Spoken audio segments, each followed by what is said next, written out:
मलाई बडो गजबको कुरा भन्नुभयो। बाबु यो दही चिउरे डाँडो जुन देख्छस्, यो मैले चौधरी भाइलाई दही चिउरा खुवाएर उनले मलाई दिएको यो डाँडो। यता एउटा ट्वागे डाँडो रहेछ, लिम्बू दहीलाई जाड दिएपछि उहाँले ट्वागे डाँडो दिनुभएको रहेछ, अर्कोलाई त्यसरी नै जेरी डाँडो आएको रहेछ। जुत्ताको कुरा पर भयो। यो तपाईँलाई थाहा छ, यो दैलेख सबैभन्दा बढी छाला निर्यात गर्ने कुनै बेला यही जिल्ला थियो। यो जिल्लाका कति मानिसका खुट्टामा जुत्ता होलान्, तपाईँ एकचोटि अनुमान गर्नुहोस्। त्यसरी नै ट्वाकमा भोट बेचिरहेका छौँ। भोट बेच्नु भनेको घर जग्गा बेच्नु भन्दा खतरनाक कुरा हो। तपाईँ र हामी मोटरसाइकलमा तेल हालेर यसरी नै यो देशका यी दलाल नेताहरूलाई हामी आफ्नो यो देश बेचिरहेका छौँ। आफ्नो भोट बेच्नु भनेको तपाईँले आफ्नो जग्गा बेच्नु हो, यो देश बेच्नु हो। तपाईँको टनकपुर कसरी गयो, कोशी गण्डकी कसरी गयो, यो सबै हामीले जाडमा भोट बेचेको कारणले गएको। यो देशका नेतालाई हामी जनता त्यसरी नै ट्वाकमा भोट बेचिरहेका छौँ। भोट बेच्नु भनेको घर जग्गा बेच्नु भन्दा खतरनाक कुरा हो।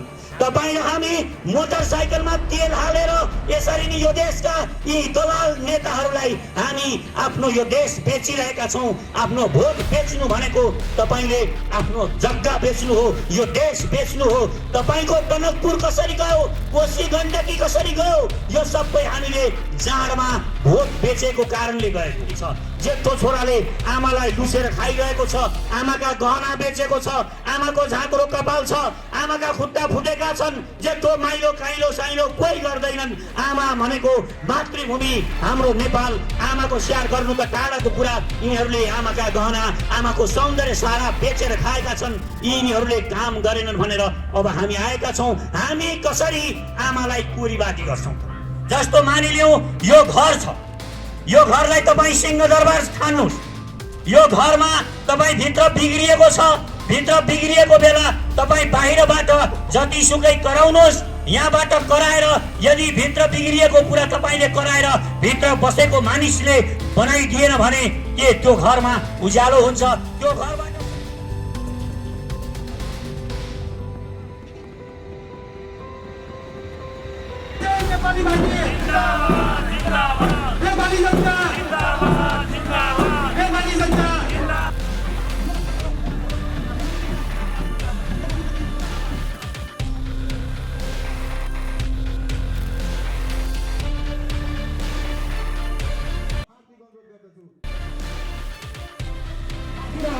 उहाँलाई पनि तिमी मदन भण्डारी बन्ने कि पार्टी छोड्ने भन्दाखेरि उहाँहरूले पार्टी छोडिदिन गयो, तर उहाँहरू ज्यान दिन सक्नु भएन। तर त्यो परिवर्तन गर्ने ठाउँमा जो बसेको छ त्यसले यसरी भ्रष्टाचार गरेको छ, यसरी सबै कुराहरू गाँजेर बसेको छ, त्यसलाई त्यहाँबाट घोक्रे ढ्याक नलगाइकन यो देशमा कहिल्यै पनि परिवर्तन आउँदैन। त्यहाँ माथि बसेको छ, मोज गरेको छ, त्यसलाई तल बसेर थुक्छ, गाली गर्छ, त्यहाँ भएन भन्छ, त्यो बत्ती बना, त्यो जालो बना, त्यो पाइपलाइन बना भन्छ, तर भित्रको मान्छे भ्रष्टाचार गर्छ, आफ्ना स्वास्नी पाल्छ, भुँडी भर्छ, जति रेमिट्यान्स आउँछ जम्मै आफ्ना स्वास्नीलाई साडी किन्न र गाडी किन्न खर्च गर्छ, अनि बनाएन भने के गर्ने? त्यसैले त्यो सिंहदरबार भित्र बसेका ती दुष्ट बुवासाहरूलाई निकाल्नको लागि हामीले उनीहरूको नियममा, उनीहरूले यो जे नियम बनाएका छन् त्यही नियममा खेलेर तिनीहरूलाई हामीले त्यहाँबाट युवा लगेर त्यहाँभित्र आफै घुस्नुपर्छ र तिनीहरूलाई त्यहाँबाट घोक्रे ठ्याक लाउनुपर्छ र हामीले सबै परिवर्तन गर्नुपर्छ। त्यसको लागि हामीले सचेत नेपाली पार्टी युवाहरूको यो पार्टी बनाएका हौँ।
अभियानहरू र पार्टीमा के फरक छ?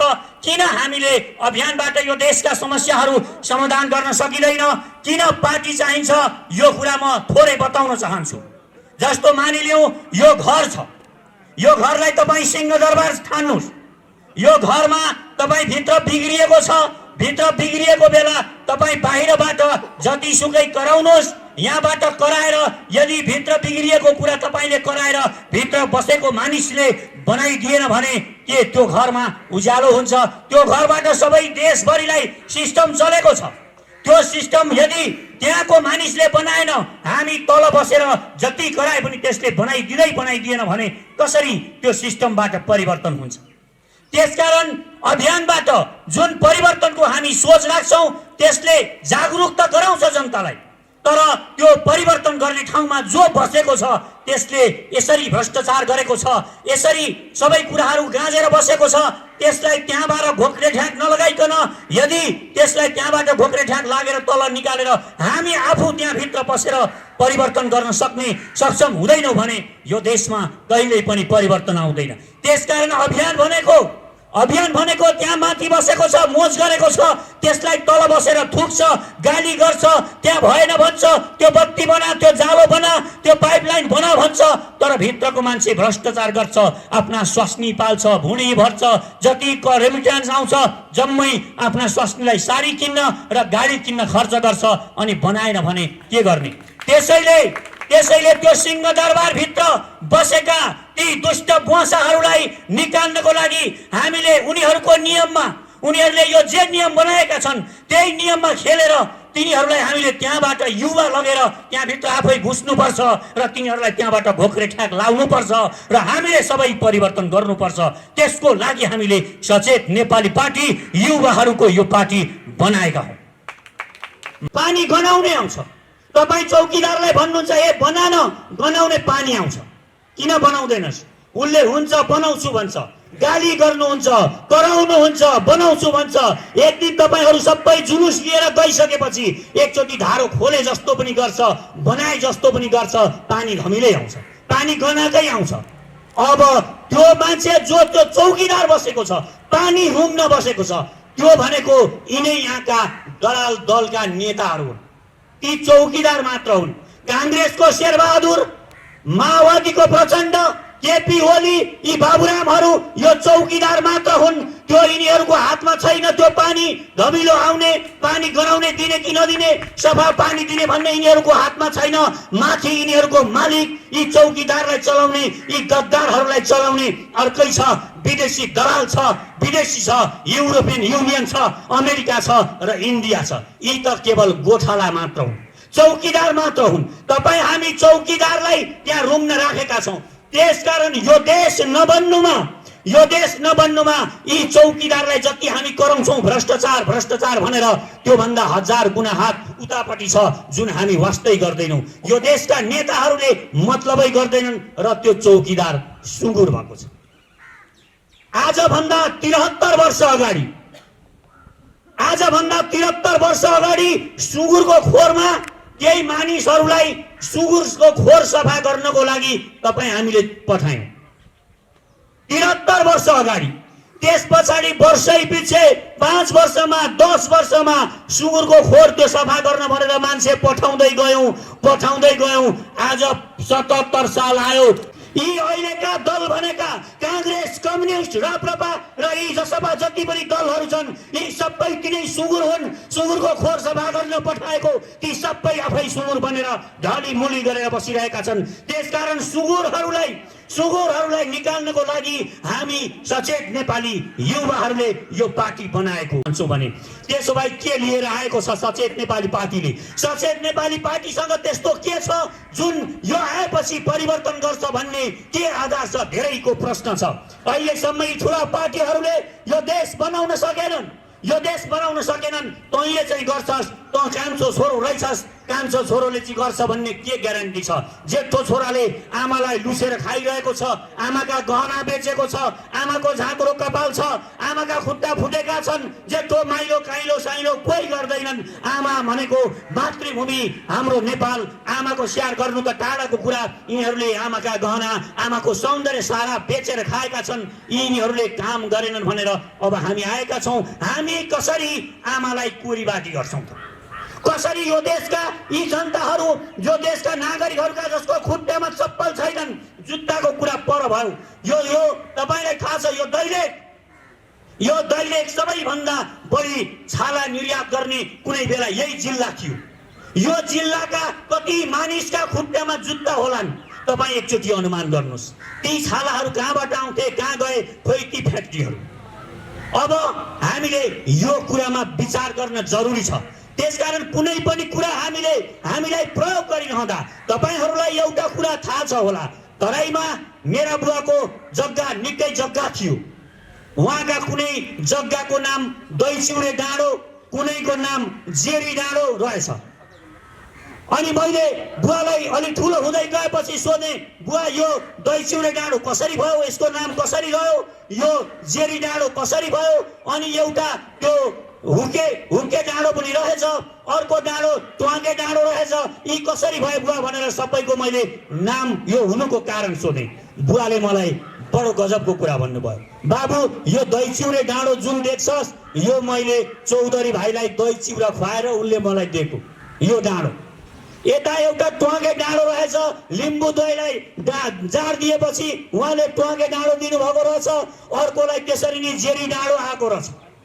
यसरी तराईका जग्गाहरू, लिम्बुवानका किपटहरू, यी जुन अहिले तपाईँ हेर्नुहुन्छ चौधरीहरूका जग्गा जमिनहरू खोसिनु, यी सबैको कारण भनेको उनीहरूले ठिक ढङ्गले यसरी दही चिउरामा डाँडाहरू बेचे, ट्वाकमा उनीहरूले ती डाँडाहरू आफ्ना जग्गाहरूले यो देशका नेतालाई हामी जनता त्यसरी नै ट्वाकमा भोट बेचिरहेका छौँ। भोट बेच्नु भनेको घर जग्गा बेच्नु भन्दा खतरनाक कुरा हो। तपाईँ र हामी मोटरसाइकलमा तेल हालेर यसरी नै यो देशका यी दलाल नेताहरूलाई हामी आफ्नो यो देश बेचिरहेका छौँ। आफ्नो भोट बेच्नु भनेको तपाईँले आफ्नो जग्गा बेच्नु हो, यो देश बेच्नु हो। तपाईँको टनकपुर कसरी गयो, कोशी गण्डकी कसरी गयो, यो सबै हामीले जाडमा भोट बेचेको कारणले गएको। मासु भात खाएर, रक्सी खाएर यी चण्डालहरूलाई हाम्रा भोटहरू बेच्छौँ। यो भोट के हो र के मतलब छ यो भोटको भनेर हामी बेच्छौँ, तबसम्म यो देश बन्दैन। त्यसकारण एकचोटि तपाईँलाई लाग्छ के मतलब छ यो भोट, तपाईँको भोटको कति महत्त्व छ म तपाईँलाई बताउँछु। तपाईँको खुट्टामा चप्पल छैन, तर तपाईको भोटको महत्त्व त्यति नै छ जति त्यो विनोद चौधरीको भोटको महत्त्व छ। उसको जतिसुकै सम्पत्ति होस्, अरबपति होस्, तर उसको पनि एक भोटको मान्यता हुन्छ। विनोद चौधरी अरबपति रहेछ, यसको चाहिँ 1 लाख भोट भन्ने हुँदैन। तपाईको मूल्य जति हो विनोद चौधरीको मूल्य त्यति नै हो। त्यसकारण तपाईँ पहिला नेपालका नागरिकहरूले आफ्नो मूल्य पहिचान गर्नुहोस्, आफूलाई चिन्नुहोस्, आफूभित्रको शक्तिको पहिचान गर्नुहोस्। तपाईँको भ्याल्यु छ, तपाईँको महत्त्व छ। यो महत्त्वलाई जुन दिन तपाईँले चिन्नुहुन्छ, जुन दिन महसुस गर्नुहुन्छ, अनि मात्र यो देश बन्छ। यी गद्दारहरू गद्दार भए, तपाईँ र हामी त गद्दार छैनौँ त। तपाईँ र हामी त इमान्दार बनाऊ न। तपाईँ र हामी त मासु भातमा भोट त बेचौँ न। तपाईँ र हामी तेल हालेको भरमा आज देख्नुहुन्छ, तपाईँ देख्नुहुन्छ कत्रा जुलुस गरेका छन्। ल केपी ओलीले त हँसायो, जोक्करगिरी गरे। इन्डियामा त मानिसहरू एकछिन हाँस्न पाइन्छ कि भनेर यिनले मासु भात पनि खुवाइहाल्छन्, यिनले गाडीमा तेल पनि हालिदिइहाल्छन्, एसी बसमा घुमाउँछन्। एकचोटि जाउँ न त हाँसेर आउँ भनेर गए होलान्, केपी ओलीको सभामा त गए होलान्। ठिकै छ, प्रचण्ड पनि हरर फिल्मको हिरो जस्तो मान्छे काटेर मान्छे मारेर पुगेका छन्। यसो हेर्दा जोसिला कुरा पनि गर्छन्, हरर फिल्मको कुनै जासुसी उपन्यासको मान्छे जस्तो। ठिकै छ, यिनले पनि मासु भात खुवाइहाल्छन्, एसी बसमा चढाइहाल्छन्। जाइदिउँ न त यिनको पनि आमसभा हेरिदिउँ, एकछिन जोसिएर आउँ भनेर तिनको आमसभामा पनि गए होला। तर म त यहाँनिर अचम्म परेँ, वामदेव गौतमको आमसभामा समेत मान्छेहरू गएर हाँसिरहेका छन्, ताली बजाइरहेका छन्। हे भगवान, यो देशका नागरिकहरूदेखि मलाई उपद्रव मजाक लागिरहेको छ। त्यसकारण जता जता भिड छ त्यता त्यता नकुद्नुहोस्। भिड सत्य हुँदैन। सूर्य देख्नुहुन्छ एक्लो छ, ताराहरू लाखौं छन्, तर तपाईलाई यो सूर्य एक्लै भए पनि हामी सूर्यतिर फर्कन्छौँ, सूर्यलाई नमस्कार गर्छौँ। सूर्यले जब सूर्य पर्छ अनि हाम्रो छाया पनि पछाडि पर्छ, अँध्यारो पछाडि पर्छ। त्यसकारण सानो होस्, एक्लो होस्, सचेत नेपालीमा जोडिनुहोस्। सचेत नेपालीसँग विचारधारा छ, यो विचारधारा लिएर आएको छ। नयाँ विचारधारा के विचारधारा अब थाहा छैन तपाईहरुलाई। फेरि अब के विचारधारा लिएर आएछ? एकछिन मलाई टाइम दिनुहोस्, धैर्य धारण गर्नुहोस्। जुन दिनसम्म हामीले विचारधारामा बहस गर्दैनौँ तबसम्म यो देश बन्दैन। तीन खालका मान्छेहरू हुन्छन्। उनीहरूका इभेन्टका बारेमा बहस हुन्छन्। उ त्यहाँ पोलियो थोपा खुवाउँदै रहेछ, सचेत नेपालीले यहाँ कार्यक्रम गरेछ, त्यहाँ झगडा गरिरहेका थिए। यस्ता इभेन्टहरूमा नर्मल मानिसले बहस गर्छ। मूर्ख मानिसले पँधेराको गफ जस्तो तत्तर ममा व्यक्तिका कुरा गर्छ। त्यसकारण विचारमा बहस गर्न जरुरी छ। एकछिन मलाई टाइम दिनुहोस्। सचेत नेपाली के भन्न आएको छ, सचेत नेपालीसँग के भिजन छ, यो बुझ्न जरुरी छ। अहिलेका जति पनि पुराना पार्टीहरू आए, पहिलो पटक आउँदाखेरि त शेरबहादुर देउवा पनि प्रचण्ड पनि यो पुण्य प्रसाई जस्तै देशै बनाउँछु भनेर आएको थियो होला नि, हो कि होइन? आएको थियो होला। युवामा जोस थियो, देश बनाउँछु भनेरै आएका थियो होला यिनीहरू, तर किन बनाएनन्? अब त्यो थाहा पाउन जरुरी छ। यिनीहरूले किन बनाउन सकेनन्? अब पुण्य प्रसाईले बनाउँछ, सचेत नेपालीले बनाउँछ भन्ने के ग्यारेन्टी छ? हामी यो कुरामा बहस गर्न जरुरी छ। पहिलो कुरा, जब तपाईँ आफूलाई केन्द्रमा राखेर कुनै पनि कुरा गर्न चाहनुहुन्छ भने कहिल्यै पनि मानिस जोड्न सक्नुहुन्न, देशको सेवा गर्न सक्नुहुन्न। म अध्यक्ष बन्नै पर्छ। म जसरी पनि यो पार्टीको अध्यक्ष, म भोलि यो पार्टीलाई जितो भने प्रधानमन्त्री मै। जब तपाईँ आफूलाई केन्द्रमा राखेर कुनै कुरा सोच्न थाल्नुहुन्छ तब कुरा मिल्दैन। कुरा मिल्दैन, देश बन्दैन। जुन दिन तपाईँ देश र देशका नागरिकहरूलाई जुन दिन केन्द्रमा राख्नुहुन्छ, यो मेरो देश हो जसरी तपाईँ मेरो घर भन्नुहुन्छ, मेरो घर भनिसकेपछि तपाईँ त्यहाँ यसो जालो देख्नुभयो, हतार हिँड्नु भएको छ, जालो देख्नुभयो भने पनि तपाईँ एकछिन रोकिएर जुत्ता खोलेर फेरि भित्र पस्नुहुन्छ र त्यो जालो सफा गर्नुहुन्छ। आफ्नो घर भनेपछि, मेरो घर भनेपछि जुन दिन हामीले मेरो देश भन्ने भावना हामी यो माइन्डमा राख्छौँ, त्यो दिन मात्र हामीले यो देश बनाउन सक्छौँ। अहिले हामीलाई के मतलब छ? यहाँ फोहोर पार्छौँ, खान्छौँ, बस्छौँ, त्यहाँ फोहोर पार्यौँ बाटोमा, भरे नगरपालिकाले सफा गर्ला, गरेन भने तपाईँको अगाडि फोहोरका फोहोर हुन्छ। त्यसकारण एकचोटि विचार गर्न जरुरी छ। पैसाका पछि लाग्ने होइन। जुन दिन तपाईँ मासु भातका पछि लाग्ने जमर्को गर्नुहुन्छ र जतापट्टि धेरै मानिसहरू छन् त्यतैपट्टि लाग्नुहुन्छ, तबसम्म यो देश बन्दैन। एकपटक एकचोटि महाभारतको युद्धको परिकल्पना गर्नुहोस्। श्रीकृष्णसँग 1 लाख नारायणी सेना थियो।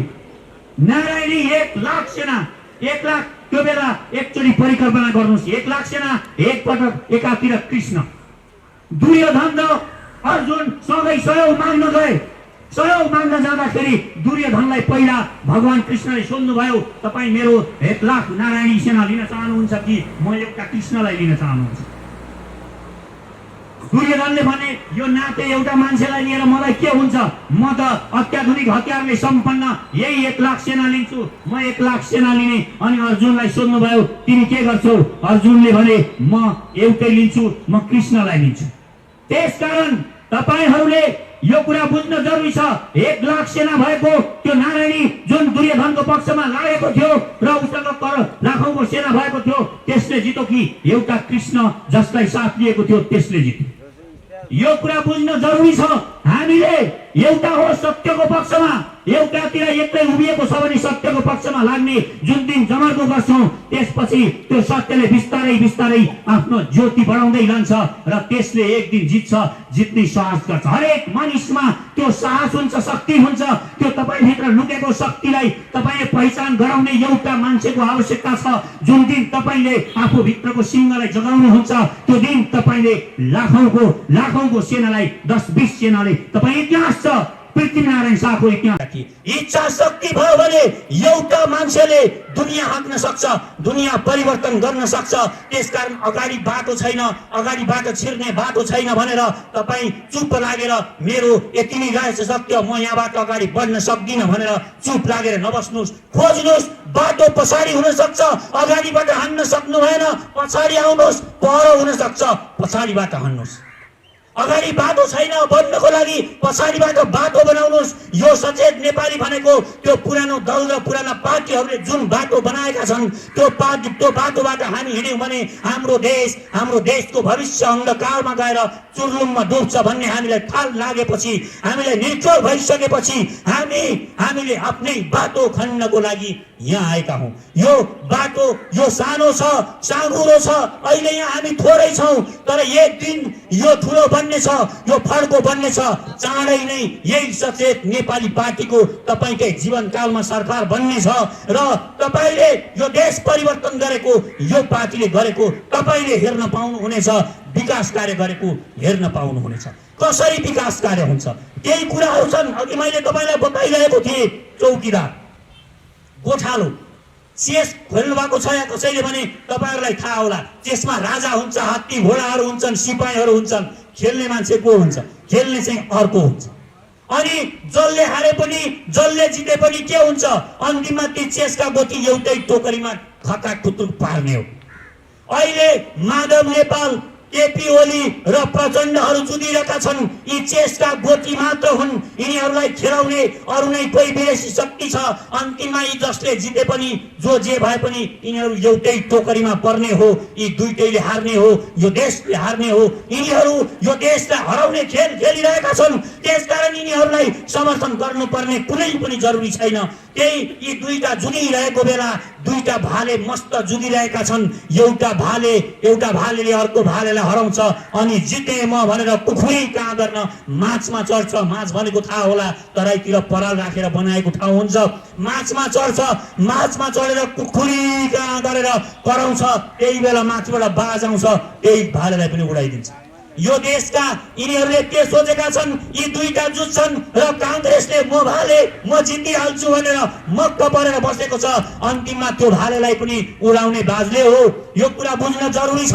त्यसकारण यिनीहरूले जुन खेल खेलिरहेका छन्, यो देशलाई हराउने खेल खेलिरहेका छन्। अब यिनीहरूको खेल बन्द गर्न जरुरी छ। तपाईको यो संसद पुनर्स्थापित भयो भने के हुन्छ? यो संसद पुनर्स्थापित भयो भने अब यो शैतान हुन्छ, यो भूत भनेर बिउतने वाला छ। तपाईलाई थाहा छ, जब मर्छ कोही मान्छे तपाई हामी घाटमा लिएर जान्छौं अनि पशुपतिमा एउटा चलन छ, यदि घाटमा गएर मरेको मान्छे त बाँच्दैन, तर घाटमा गएर त्यो बाँचो, कदम कदाचित बाँचो भने त्यसलाई घरमा ल्याइदैन, त्यसलाई उता बाहिरतिर मन्दिरमा कतै लगेर छोड्ने चलन छ। घाटमा यो संसद जुन अब बिउत्यो भने यो शैतान बन्छ। यसले देश खानेवाला छ। कसरी देश खानेवाला छ तपाईलाई म बताउने छु। अब के त्यसो भए केपी ओलीलाई मस्त मोर जर्नलाई यसलाई सत्तामा राखिराखौं त? केपी ओलीलाई खान दिने होइन। केपी ओलीलाई पनि अब केपी ओलीको विरुद्धमा जब यदि अदालतले निर्णय गर्यो संसद पुनर्स्थापित गरेन भने देशभरिबाट केपी ओलीको विरुद्धमा आवाजहरू बुलन्द गर्नुपर्छ र केपी ओलीलाई सरकारबाट गिराएर हामी जस्ता अब यी ठूला पार्टीको होइन, देशभक्त राष्ट्रभक्त साना पार्टीहरूको नेतृत्वमा चुनाव गर्नुपर्छ, निर्वाचन गर्नुपर्छ। किनभने ठूला पार्टीको प्रहरी प्रशासनदेखि जति पनि कर्मचारीहरू छन्, यी ठूला पार्टीहरूको दबाव हुन्छ। यिनीहरूले भोलि चाहेको खण्डमा ब्यालेट बक्सहरू चेन्ज गर्न सक्छ। यो बुझ्न जरुरी छ। केपी ओलीलाई निर्वाचन गराउन दियौं भने यिनले भोलि ती चुनावका बक्सहरू चेन्ज गर्न सक्छन्, बदल्न सक्छन्, दुई तिहाईको बहुमत आफूलाई देखाउन सक्छन्। तर हामी जस्ता साना पार्टीहरूले यदि सरकार बनायो भने प्रहरी प्रशासनमा हाम्रो त्यो पहुँच पनि हुँदैन। त्यसकारण हरेक निर्वाचनमा साना पार्टीहरूले निर्वाचनमा उनीहरूको नेतृत्वमा गराउनुपर्छ। यो आवाज पनि उठाउनुपर्छ र निर्वाचनको बेला यी ठूला पार्टीहरूलाई माथिपट्टि सबैभन्दा टाउकामा त्यही कांग्रेसीको रुख राख्नुपर्ने। किन राख्नुपर्ने? काङ्ग्रेसीको रुख सधैँ टाउकामा, त्यस पछाडि सूर्य, त्यस पछाडिदेखि अरू किन राख्नुपर्ने? यिनले ठेक्कामा टेन्डरमा पाएका हुन् सधैँ माथि माथि बस्नलाई। त्यसकारण यिनीहरूलाई त्यहाँबाट पनि हामीले चुनाव चिन्हलाई पनि गोला पर्खाबाट त्यहाँ लानुपर्छ र जसको चुनाव चिन्ह सबैभन्दा पहिला आउँछ त्यसलाई माथि राख्नुपर्छ। अहिले एकचोटि विचार गर्नुहोस्। त्यसकारण भिडभाड जो जतापट्टि बढी मानिस देख्नुहुन्छ त्यसैपछि गुर्र नकुद्नुहोस्। भिडले कहिल्यै पनि ठिक डिसिजन गर्दैन। तपाईँ ठिक डिसिजन गर्न चाहनुहुन्छ भने तपाईँ एक्लो बस्न जरुरी छ, एक्लै सोच्न जरुरी छ। तपाईँ केही गर्न चाहनुहुन्छ, जीवनमा उद्योग धन्दा गर्न चाहनुहुन्छ, जीवनमा जागिर खान चाहनुहुन्छ, विदेश जान या पिएचडी गर्न चाहनुहुन्छ, त्यो बेला यदि तपाईँ त्यो निर्णय लिने बेलामा तपाईँ भिडमा जानुभयो भने भिडले तपाईँलाई निर्णय गर्न दिँदैन। तपाईँ एक्लै बस्नुहोस् र सोच्नुहोस्। तपाईँ निर्णय गर्ने क्षमताको विकास हुन्छ। यो मस्तिष्कको प्रयोग गर्न जरुरी छ। हिजो हामीलाई कोरोना लाग्दा एउटा साबुनको डल्लो नदिने, हिजो हामीलाई कोरोनाले सताउँदा यहाँ भोकभोकै दैलेखमा यो पहाडमा कति मानिसहरू भोकभोकै पर्नुभयो होला, एक मुठी चामल एक मुठी कोदो नदिने। यी पार्टीसँग यत्रो पैसा अहिले आफ्ना चुनाव क्षेत्रमा लगेर यत्रा र्याली गर्नमा मासु भात खाएर एसी बसमा कुदाउनलाई पैसा कहाँबाट? यो पैसा कहाँबाट आयो? सोध्नुहोस् तपाईँहरू। यी पार्टीहरू जो तपाईँसँग भोट माग्न आउँछन्, हिजो तपाईँ भोको बस्दा तपाईँलाई भात खानको लागि एक मुठी चामल नदिने, हिजो नाङ्गा खुट्टाले इन्डियाबाट दिल्ली बम्बईबाट हिँडेर कोरोनाको मारमा परेर लकडाउनको बेला यहाँ हिँड्दाखेरि एउटा बस पुर्याउन नसक्ने यी पार्टी, यो सरकारले अहिले एसी बस गाउँ गाउँमा किन पुर्याउँछ? कहाँबाट पैसा ल्याएर पुर्याउँछन्? यिनीहरूलाई सोध्नुहोस्। यो पैसा भनेको तपाईको मेरो हाम्रा गोजीबाट यिनीहरूले चोरेको पैसा हो। यी चोरहरू हुन्। यिनीहरूले सबै कुरालाई राखेर टोले गुण्डा जसरी मिलाएर यिनीहरूले लुटिरहेका छन्। यो बुझ्न जरुरी छ र हामीले दुई हाम्रा वादहरू लिएर आएका छौँ। सर्व पहिचानवाद, नागरिक समाजवाद र समतावाद। यो यस्तो वाद हो जसले हामी जुनै पनि कुराको पहिचान गर्नुपर्छ। पहिला तपाईँ भोट हाल्नुभन्दा अगाडि यो भगवान होस्, यो सूर्य होस् या कोरोना भाइरस या गडौला होस्, पहिला त्यसलाई चिन्नुहोस्।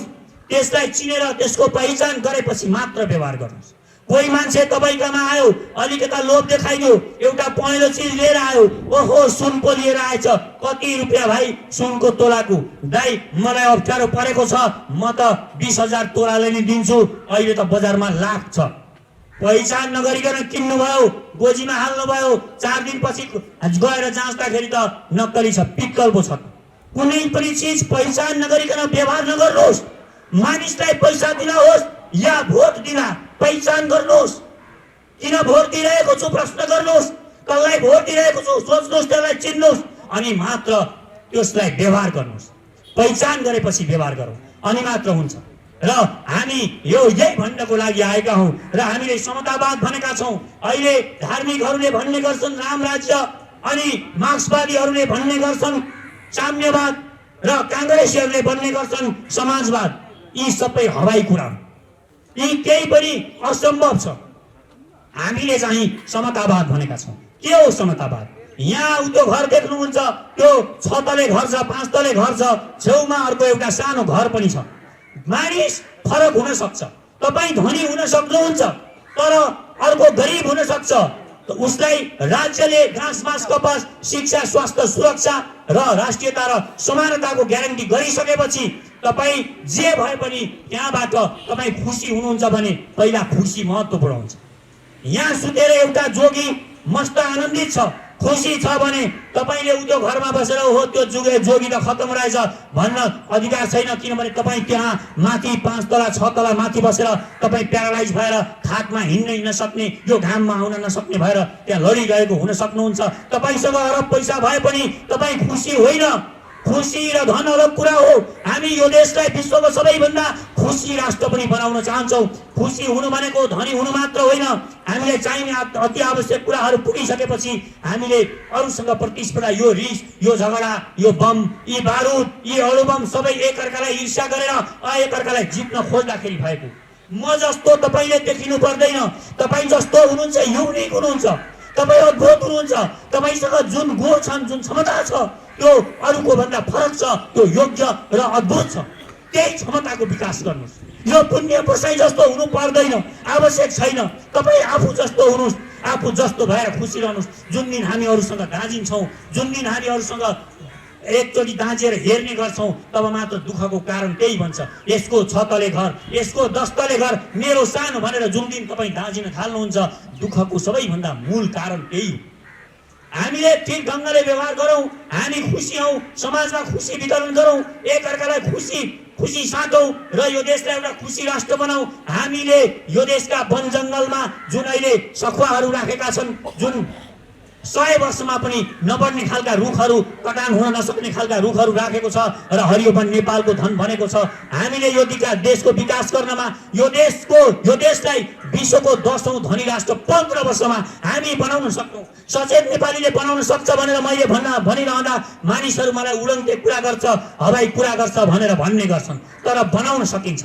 एक दिन म चप्पल लाउँथे, त्यो बेला म भर्खर एसएलसी पास गरेको थिएँ, म काठमाडौँ आउन खोज्दै थिएँ। काठमाडौँ आउने बेलामा मलाई 100 रुपियाँ पनि मेरो गोजीमा थिएन। त्यो बेला मैले भनेको थिएँ, एक दिन मैले परिकल्पना गरेको थिएँ, एक दिन म 10 करोड कमाउँछु।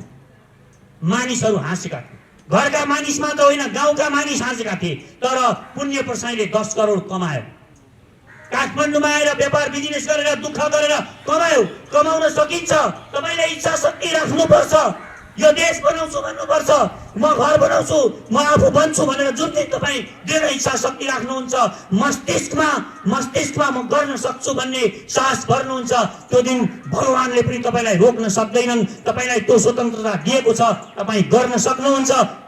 हामी यो देश बनाउँछु भनेर, यदि यो देशका 3 करोड नेपालीहरूले यो देश बनाउँछु भनेर सोच्यौँ भने यो देश हामी बनाउन सक्छौँ। यो देश बनाउनलाई धेरै केही गर्नु पर्दैन। केवल चुरेमा हाम्रा नदीहरू नबेचौँ, इन्डियालाई हाम्रा नदी नबेचौँ। चुरे हरेक पूर्व मेचीदेखि पश्चिम महाकालीसम्म हाम्रा चुरेको क्षेत्रमा नदी, हाम्रो त्यो जुन नहरको व्यवस्था गरौँ र यी कृषिलाई समृद्ध बनाऊ।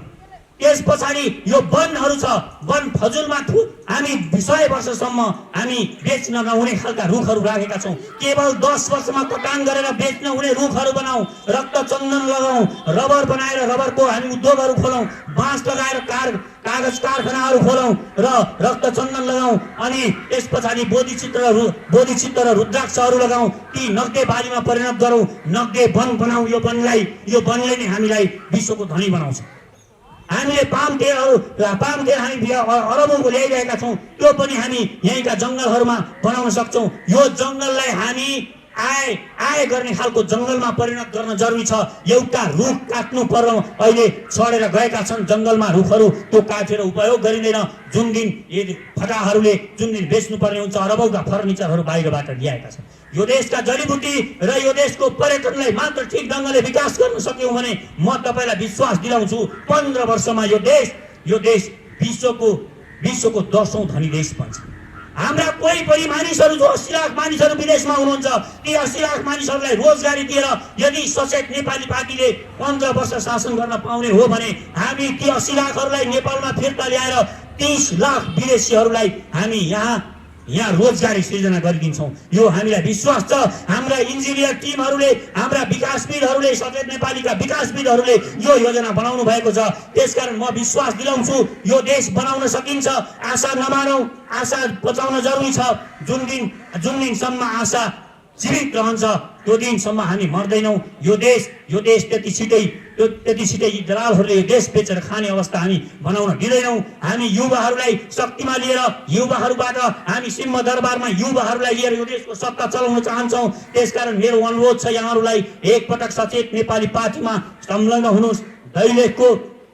यो दैलेख जिल्लामा तपाईँ को सहभागी हुन चाहनुहुन्छ, हामीलाई यहाँ नाम दिनुहोस्, हामीसँग जोडिनुहोस् र गाउँ-गाउँमा सङ्गठन गरौँ। यी पनि पहिला कोही ठुला थिएनन्, यिनीहरूलाई पनि शक्ति, काङ्ग्रेस, कम्युनिस्ट र यी अरू पार्टी, यी पञ्चायत पार्टीहरूलाई पनि शक्ति कुनै ईश्वरले, माथि भगवानले दिएर पठाएको होइन।